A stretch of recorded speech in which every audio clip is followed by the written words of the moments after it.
Donk, donk, badonkadonk, donk.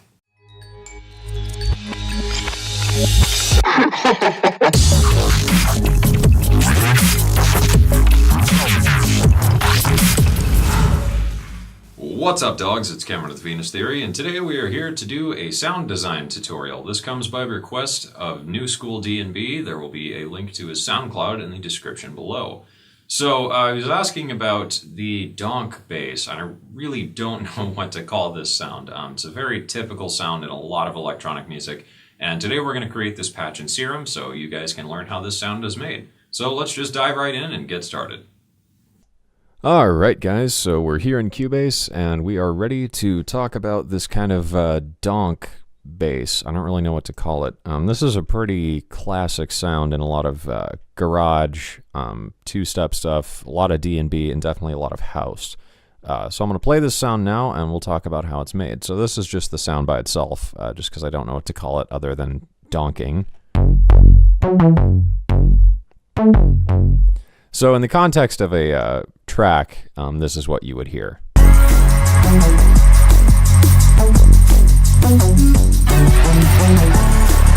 So you get the idea. I'm sure you've heard this sound a million times. So let's go ahead and talk about how you make this kind of thing. It's actually pretty simple.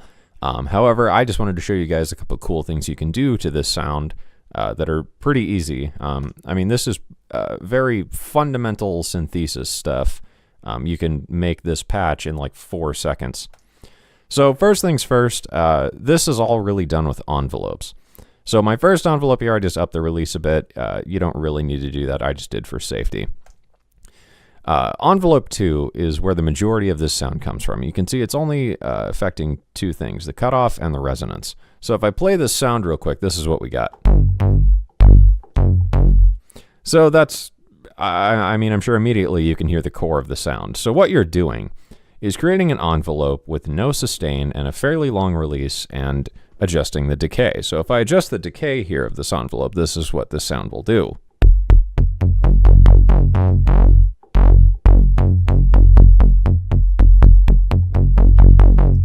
So you get the point. Not that complicated. So all you're doing is just affecting the cutoff and the resonance of a low-pass filter.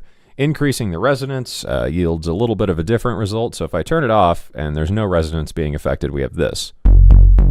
So that's just kind of a darker, deeper version. More resonance and we get this, which is basically just an acid bass.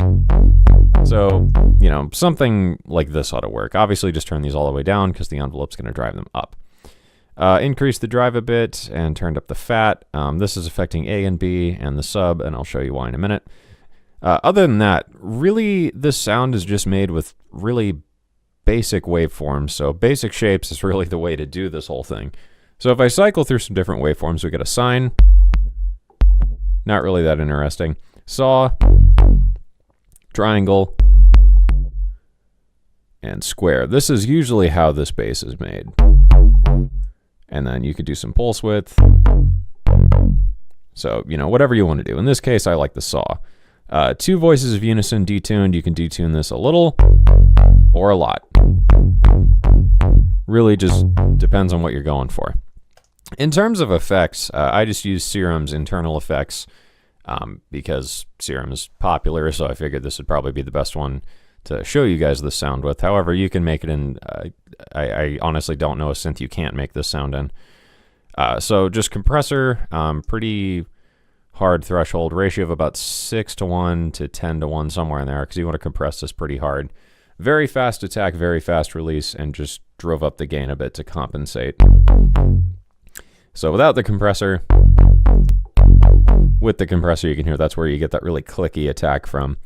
EQ just boosted the lows and the highs a bit. If you move the EQ before the compressor, that also sounds good, but I liked it after. Just added a bit more weight and balls to it. So really it's just all about that unison. So in terms of other ways that this sound can be cool, definitely experiment with different modes like Bend Plus and just, you know, use an LFO to change this over time. But one of my favorites if I'm ever doing something like this is to use sync. So syncing is really fun to create kind of a weird FME style thing.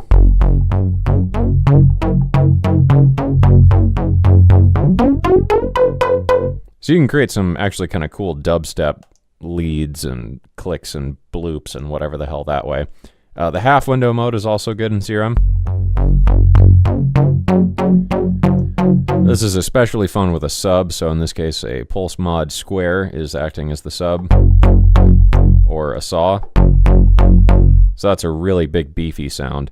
But a really fun way, and usually what I like to do with this, is to use another saw wave or just something else and FM it from A, and I'm just going to take A all the way down and we get this. And especially once you start adjusting that sync,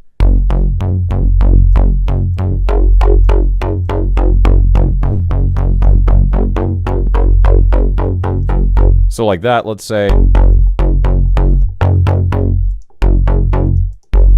I think that's cool. So if we just rolled with this instead for this bass, now we've got this. Except Cubase is freaking out, sorry about that. So with that sync enabled and the FMing, we've got this. And if we start changing that,